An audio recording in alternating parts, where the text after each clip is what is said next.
Hello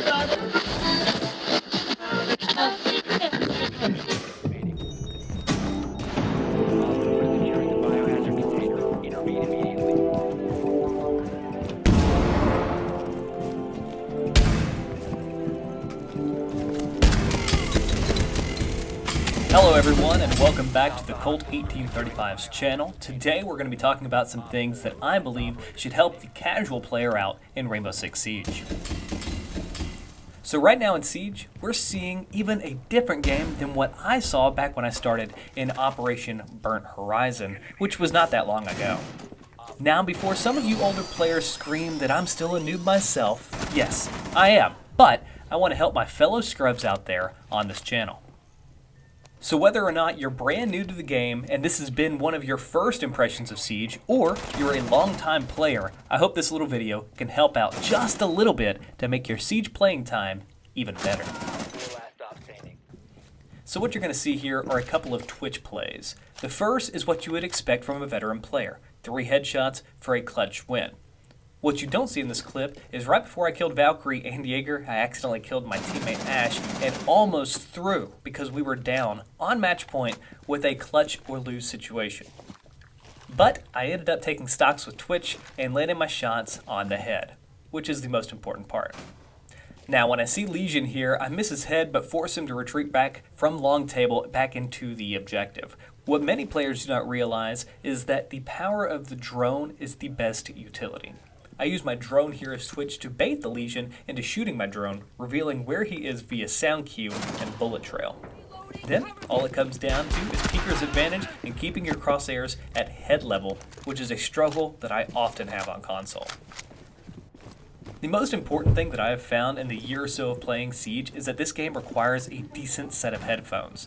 Now, I know many of my fellow console players do not wear headsets or even chat in most Siege games, but hear me out. Use a pair of headphones to listen in this game. This next clip is more helpful to show what to do with the diffuser after taking site. Here, most of my team has rushed the site except for Fuse and died. So I placed a Claymore on the stairs and took balcony of Hookah Bar on coastline. I was extra careful to enter site since my only teammate alive was Fuse, and I missed a few shots but killed 2 and quickly planted when it was a 1v2 situation. Sadly, the enemy Mozzie should have killed both of us since the Fuse wasn't actually covering me, and he almost gave a free double kill to the Aussie. You'll see here with Fuse that I baited this Lesion by breaking the barricade, and he used the sound cue to try and pop out on me. If not for the lucky headshot, I probably should have been dead. The other thing I notice a lot of console gamers do, myself included, is reloading after only firing a few rounds. This practice is a must for many other first-person shooters out on the market, but in Siege, you can win a gunfight with 1 bullet. Sometimes it's okay to reload to get a full clip, especially when you're rotating or you know you have a little time before seeing an enemy. However, reloading mid-gunfight is something that will get you killed more often than not. You'll see here with Ela, who has 40 rounds in a mag, I reload after firing only a few shots. That's not necessary. On a side note, this little nook that I'm in with Ela is a very good spot to hold Hookah Bar on coastline. I like to run a mirror setup on the same wall as long as I have a mute jammer on the stairs and in the hallway.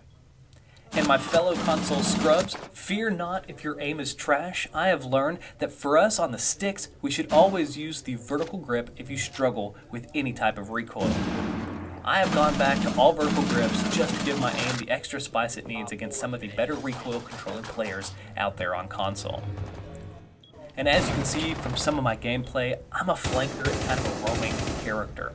I like to take angles to catch the enemy off guard, so Vigil has a very good gun and setup for solo queue player like myself.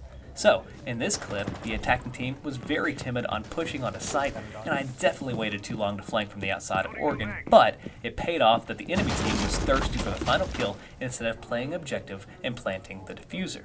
Because of this, I was able to do what Vigil does best, be a ghost anywhere with a really kick-ass gun.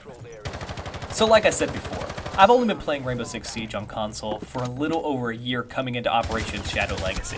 That being said, I have learned a lot from this game, and that took about 50 to 70 hours of gameplay, and brutal gameplay at that, just like all the other noobs.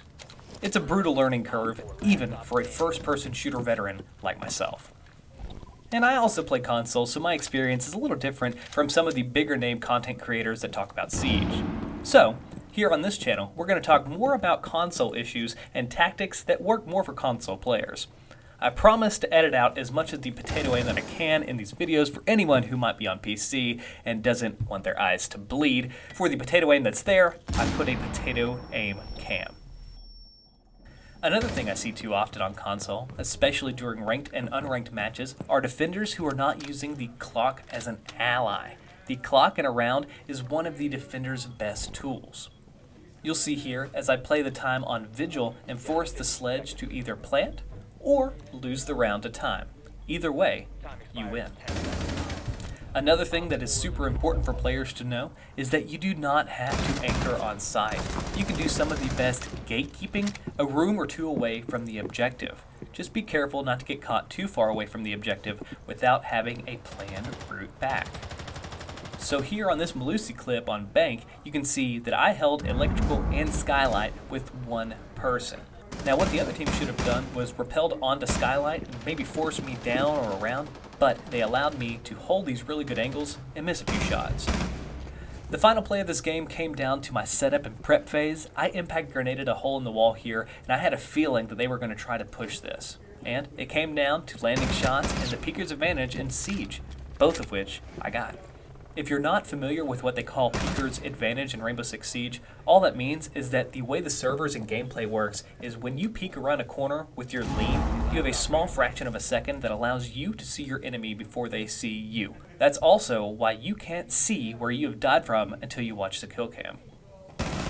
But that's all that I have for this video. Make sure you hit that like button and hit subscribe if you want more video game videos. You can always follow me on Twitch. It's the Colt1835 signing out.